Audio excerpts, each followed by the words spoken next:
The frontrunner in the race for the Republican nomination is locked in a fight with the leader of the Republican National Committee. Yeah, Donald Trump is accusing the RNC of rigging the system and of conspiring against him so he doesn't get nominated.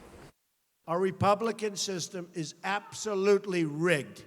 It's a phony deal. The Republican National Committee, they should be ashamed of themselves for allowing this kind of crap to happen. Votes have been taken away. We've already been disenfranchised because you look at what's going on. Because if you think about it, the economy is rigged. The banking system is rigged. There's a lot of things that are rigged in this world of ours.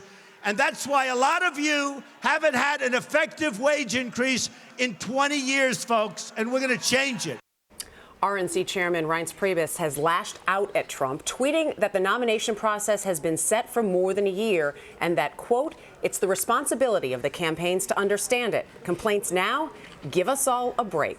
Well, Trump campaign national spokesperson Katrina Pierson is here with us to talk about this. Katrina, good to see you again. Good morning. Thank you. So what is the campaign's reaction to Chairman Priebus's tweet? Well, Chairman Priebus's tweet has nothing to do with what Mr. Trump is talking about. Sure, the nomination process was set for the last year, but even that could change up to a week before the convention. Mr. Trump is talking specifically about what happened in Colorado.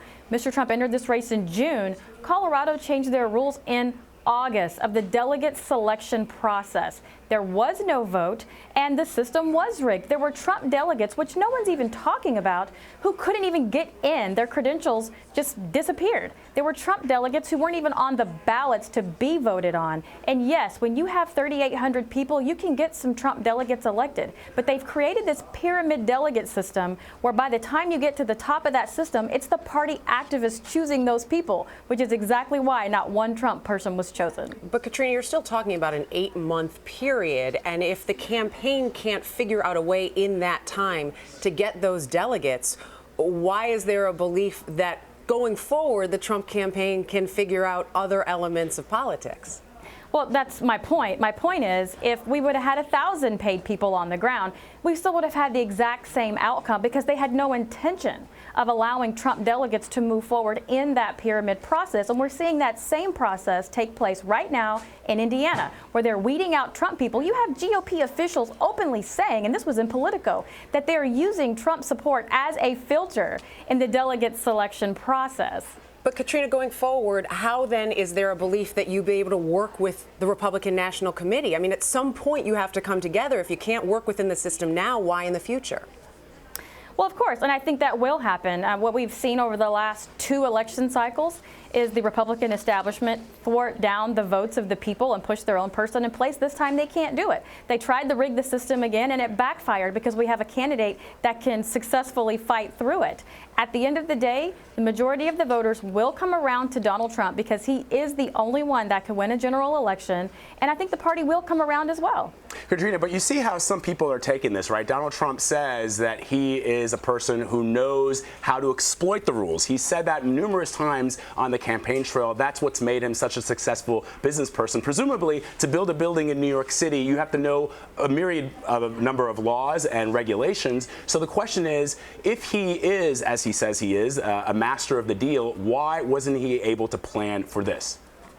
But I mean, I could say this 100 times. There's no way to plan a system when it's rigged against you. The delegate selection process in Colorado was designed to prevent Trump delegates from moving forward, which is exactly why he's talking about it. And like you said, he exploits the system, and that's why he's talking about it. He's letting everyone know. There are many Trump delegates who weren't brand new, by the way, who were lifelong Republicans who have been a part of the Colorado system, who were rejected simply because of their Trump affiliation, which is another reason why we brought in Paul Manafort, someone who's inside, who knows the system, to make sure that we are going to make sure the complaints are filed so that we can continue to expose the system along the way.